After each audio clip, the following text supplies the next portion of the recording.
2015, ako yung una at kaisa-isang gobernador na sumuporta kay Presidente Duterte.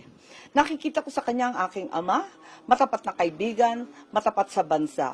Ano raw ang sikreto ng mga Marcos na sa haba ng panahon, meron pa rin kaming mga loyalista na handang ipaglaban kami. May loyalista kami kasi kami loyalista.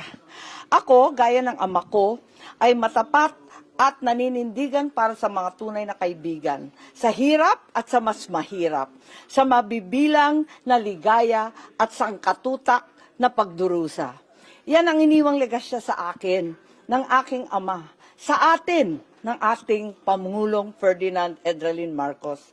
Ang makatotohanang pagkakaisang hindi lamang bula lang tub ng bibig, pagkakaisang ng hulugan ng pagiging isa.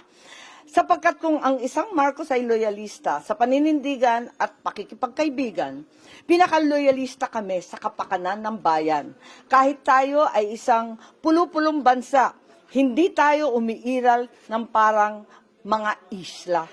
Dapat nagtatagpo sa dulo at dulo. Mata sa mata. Solid North, solid South, solid Pinas. Kabastusan sa aral ng Yolanda ang pinagkakaabalahan ng mga politikong ginugutay-gutay ang bansa at ginagamit sa pagpapapogi at pagpapalapad ng papel. Ang aral na itinuro sa atin ng Yolanda, eksaktong 10 taon na nakalipas sa araw na ito, na aking ginugunita, na walang delubyo ang kanyang lumunod sa lakas Pilipinong mulat at gising.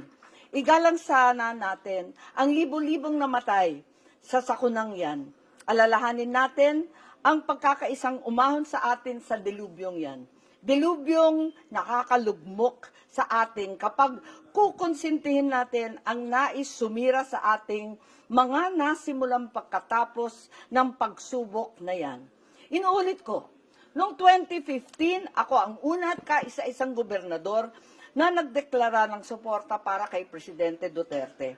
At kahit ako ang nag-iisang matitira, maninindigan ako para sa kanya.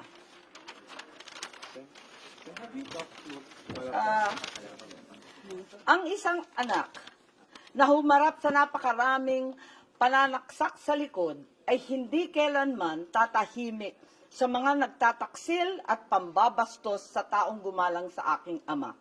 Noong pahintulutan niyang mahimlay ito sa libingan ng mga bayani. Doon, tinanong siya na kaya ba niyang pahintulutan ang paglilibing dahil kaibigan lamang ako. Ang sagot niya noon ay sagot ko ngayon. Hindi lang dahil kaibigan ko si PRRD. Kaibigan ko talaga siya. Higit lalo si Inday Sara. Mga kaibigan ko sa pagpapaunlad ng bayan, pagpapanatili ng kapayapaan at katahimikan at pakikipaglaban kontra sa puwersa ng kasamang naglalaganap na katiwalian, gutom at katraydoran.